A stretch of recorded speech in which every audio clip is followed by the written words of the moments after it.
वाराणसी के मुगदलपुर गोला गांव निवासी 20 वर्षीय युवक का शव शनिवार की सुबह गुरहुपुर के पास एक खाली प्लॉट में नीम के पेड़ से लटकता मिला। इससे परिजनों में कोहराम मच गया। सूचना के बाद पहुंची पुलिस ने शव को कब्जे में लेकर पोस्टमार्टम के लिए भेज दिया।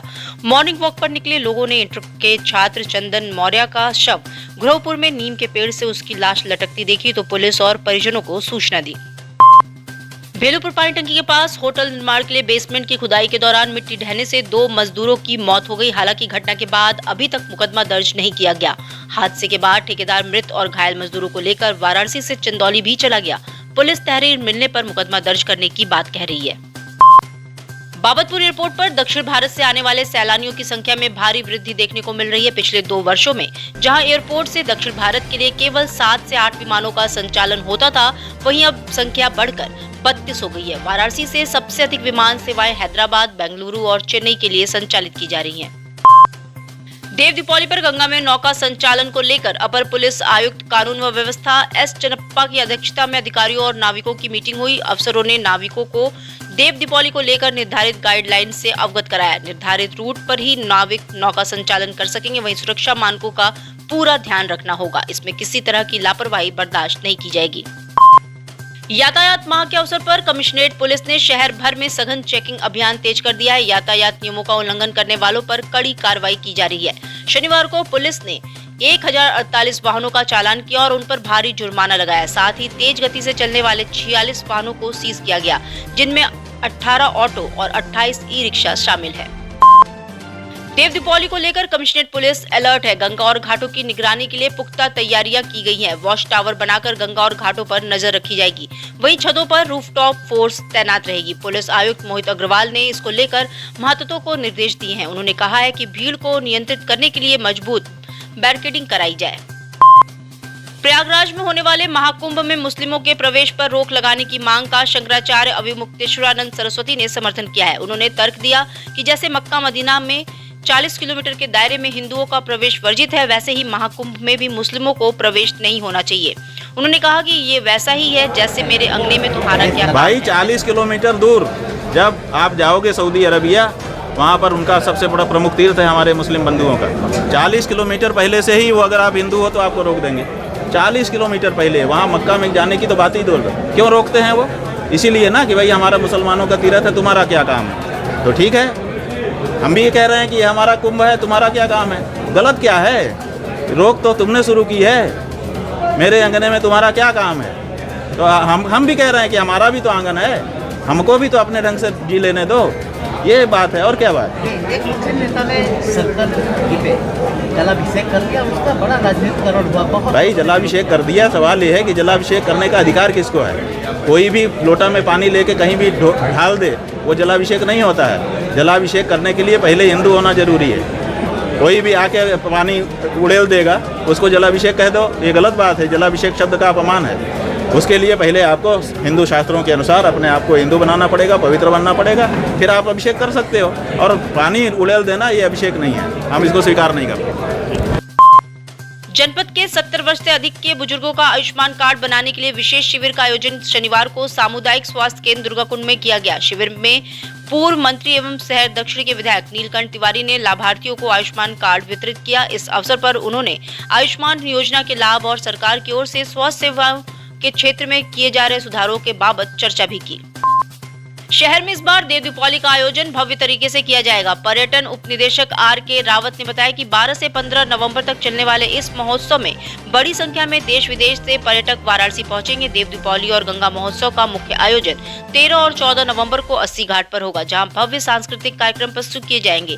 शहर में इस आयोजन के व्यापक प्रचार के लिए होर्डिंग्स लगाए गए हैं। इंटरनेशनल फायर क्रैकर शो का आयोजन होगा, जो करीब 12 मिनट का होगा। इस तरह ये एक अच्छा कार्यक्रम होगा।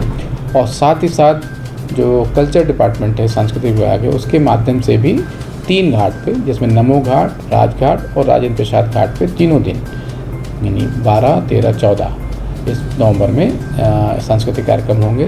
तो पूरे शहर में इसका एक अच्छा प्रचार है। और हम आपके चैनल के माध्यम से ये भी जनता से कहना चाहेंगे कि बड़ी संख्या में लोग आएँ और ये एक अच्छा कार्यक्रम है, एक अच्छा उत्सव है। इस उत्सव में शामिल हों और जो कार्यक्रम किए जा रहे हैं उसमें वो शामिल हों। होटलों के देखा जाए तो बुकिंग चल रही है? देखिए, बड़ी संख्या में जो कि टूरिस्ट इस पीरियड में बनारस होते हैं, तो होटलों में भी लगभग बुकिंग हमें लगता है कि बहुत टाइट बुकिंग है। लगभग होटलों में रूम बुक हैं। साथ ही साथ बोट से, चूँकि नाव से लोग देखते हैं इस कार्यक्रम में, घाट पे सारी चीज़ें सस्ती हैं और ऑडियंस जो होती है, पब्लिक जो होती है, टूरिस्ट जो होते हैं, वो बोट के माध्यम से नाव में बैठ के देखते हैं। तो इस समय रूम भी होटलों में बहुत टाइट है और आने वाले स्थिति को देखते हुए हम ये भी चाहेंगे कि आप के माध्यम से सभी लोगों को ये निर्देश दिए जाए, आप अनुरोध किया जाए कि बड़ी संख्या में काशीवासी इस महोत्सव में शामिल हों। काशी की देव दीपावली का महोत्सव इस बार भी पूरे देश में सनातन धर्म की दिव्यता और सांस्कृतिक की छटा बिखेरने के लिए तैयार है। इस अनोखे आयोजन में इस बार आधुनिकता की झलक भी नजर आएगी। देव दीपावली में विशेष आकर्षक का केंद्र अमेरिकी डांस ग्रुप रहेगा, जिसका नेतृत्व भारतवंशी सुजाता मंजुमरी करेंगी। इसके अलावा इंडियन आइडल के कलाकार भी अपनी प्रस्तुति से माहौल में संगीतमय रंग भरेंगे। जिलाधिकारी एस राजलिंगम ने शनिवार को इसकी जानकारी दी। नवंबर 12 तारीख से लेकर 14 तारीख तक हमारे नमो घाट में, राजघाट में और 80 घाट में जो मेन प्रोग्राम है, अब तक राजघाट में जो होता रहा वो इस बार 80 घाट में होगी। और 15 तारीख का जो कार्यक्रम है वो नमो घाट में होगी। और 15 तारीख को सांस्कृतिक कार्यक्रम के साथ साथ जो उस दिन विशेष लेजर शो, प्रोजेक्शन मैपिंग का और आतिशबाजी का भी उसमें कार्यक्रम प्रस्तावित है। ये शामिल करते हैं जो है कुछ गेस्ट या कुछ कौन रहेंगे ऊपर? नहीं, अब तक कोई वैसे ही सूचना जब तक लिखित में नहीं आती है हम नहीं बता सकते, बट कई माननीय जनप्रतिनिधिगण, माननीय मंत्रीगण आने की संभावना है। लीडर में किन घाटों पे होगा? इसके अलावा आतिशबाजी कहाँ पे होगी? उस पार भी दिए जलाए जाएंगे? दिए तो दोनों सारे घाटों पे और गंगा के उस पार भी जलाया जाएगा। उसके साथ साथ जो लेज़र शो है वो चेतसिंह घाट पे होगी, प्रोजेक्शन मैपिंग भी चेतसिंह घाट पे होगी।